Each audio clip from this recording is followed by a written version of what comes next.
Please welcome Mr. Raymond Mearns.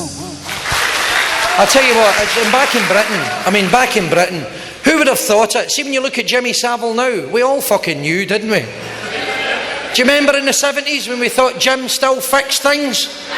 Do you remember? And then Rolf Harris, can you see what it is yet? Your cock, Rolf.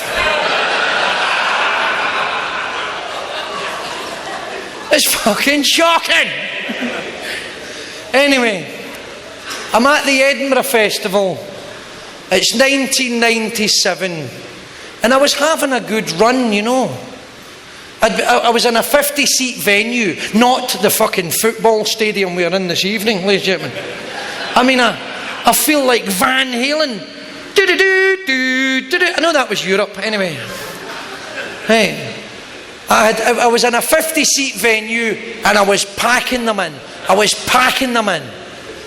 Right, but it was a Friday night, and what happened was only 11 people turned up, and there was 50 seats. So, you know, it was empty. It was kind of empty. But the Scotsman newspaper turned up as well. I don't mean the paper came in. It was a guy who worked for the paper. I don't mean a newspaper walked in. Fuck, that would be acid. Oh, look, there's a newspaper. Could it not have been the Daily Record? The guy from the Scotsman came in to review the gig. Now, ladies and gentlemen of Pattaya, you get a good review in the Scotsman and you fucking made it. You've made it. You don't have to go out with Australian swimming teachers. You can have your pick. Hey. You don't have to slum it with Antipodean mermaids. Right? You get a good review in the Scotsman. You've made it, man. You've made it, baby. I will take your whole supply and put an order in for next month. Hey. So the Scotsman's in, and I'm thinking, better do the business, better be on the ball, better do the business. So what happens is, there's 11 people, plus the guy from the Scotsman, and one other person. Now the room's like this. I'm here, the audience is there, there was a bar there, and I had a wee door there that I came in and out of. And this guy came in and he stood at the bar, right? I don't know why he stood at the bar, because it's not as if there weren't any spare fucking seats. There was loads of fucking seats. He could have lay across 3 seats, because he was quite a wee guy. He stood at the bar, and I said to him, would you like to come and sit down, sir? But you've seen how proficient I am at that. So he stood at the bar, he went, so he's standing at the bar looking at me, right? I've reversed the shot here, right? Just imagine. And he's going, hey! And I went, oh fuck, I thought you know, he's not right. You know, he's a few prostitutes short of a brothel, right? So I'm thinking, fuck it, I'll just leave him, right? So I just fucking leave him. I start doing the gig. I've got an hour to do in front of the Scotsman. And I died on my arse, right? I got the worst review I have ever had. The resultant review appeared the following Friday on the page of shame. I got 1 star. And you get 1 star for turning up.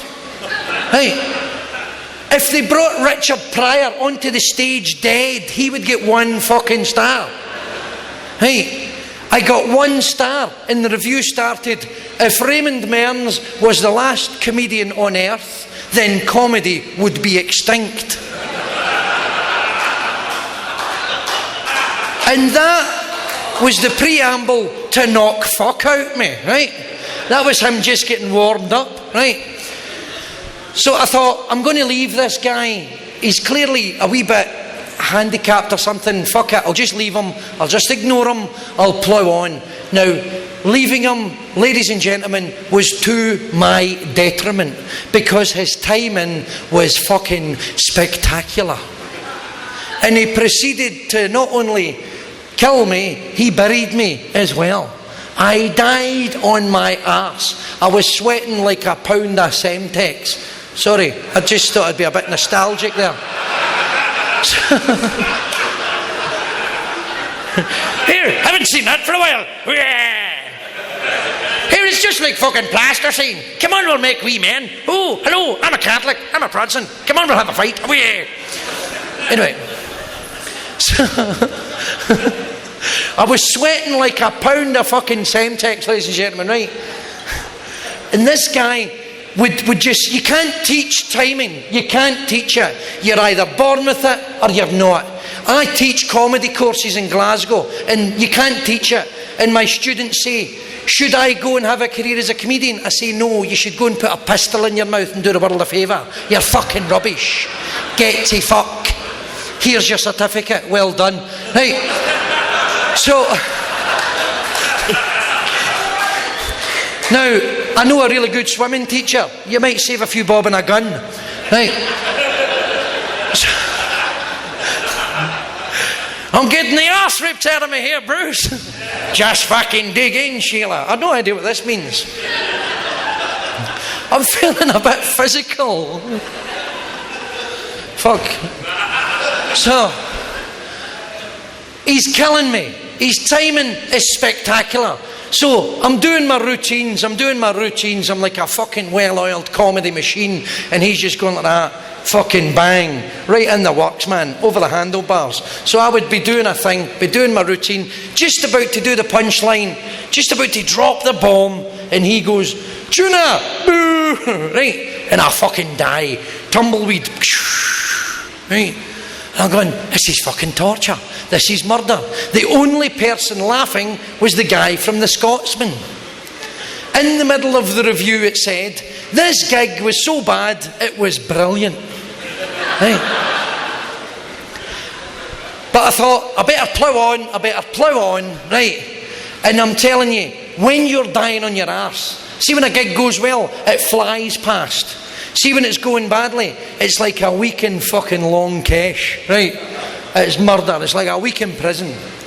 So this guy's destroying me, and I'm getting to the end of the gig, second by second, clung, clung, clung. I've lost about 10 fucking stone, I've got chub rub and everything, I'm fucked. There's a pool of sweat electrocuting me, right? And I gets to the end of the gig, right? And I was going, and inside myself I'm going, thank fuck for that. This is a fucking nightmare. So it gets to 59 minutes and 30 seconds, and I go, ladies and gentlemen, what I do is I put the microphone in the stand and I go, ladies and gentlemen, thanks very much for coming along. It's been a pleasure. Has it fuck? It's been murder, right? Murder. It's been fucking murder. And I mean a Scottish murder. Right? It's fucking murder. Ladies and gentlemen, it's been a pleasure to entertain you this evening. Thanks very much for coming along. And as I tried to leave the stage with what dignity I had remaining, this fucker standing at the bar, this fucking special case, as I'm walking off the stage with my head held high, this cunt, right? And this was printed in the Scotsman newspaper, the very last line, turned to the audience and went, do you know what? I remember when there was a pool table in here.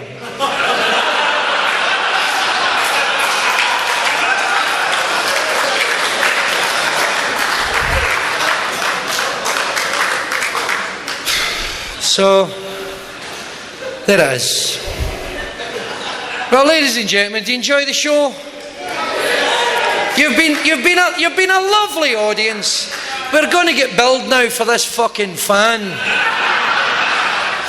We're going to just have to. I'm going to have to come into business. You're going to have to shift a lot of skag for that. What's that? 4 o'clock in the morning. What's that? What? You big mad Irish fucking mental case. Anyway, ladies and gentlemen, I'd like to thank you all. I'll maybe meet some of you in the brothels of Pattaya this evening. Am I going out tonight? What do you think? Come on, we'll have a paddle in my bath. See, I can tell when a woman's playing hard to get. She pulls out a knife. It's up to yourself. I didn't buy the sunglasses last night. I bought a knife and a dildo. And you'll be in my room tonight going, put the knife down, I'll do it. So ladies and gentlemen, I'd like to thank you for coming out. I hope you enjoyed the show. It's certainly been different.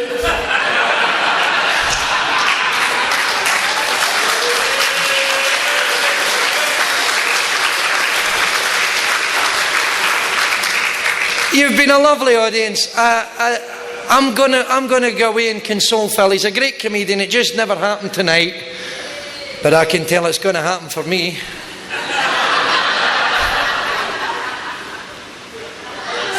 Ladies and gentlemen, I've been Raymond Mearns. Thanks very much. Good night. God bless you. Thank you. Thank you.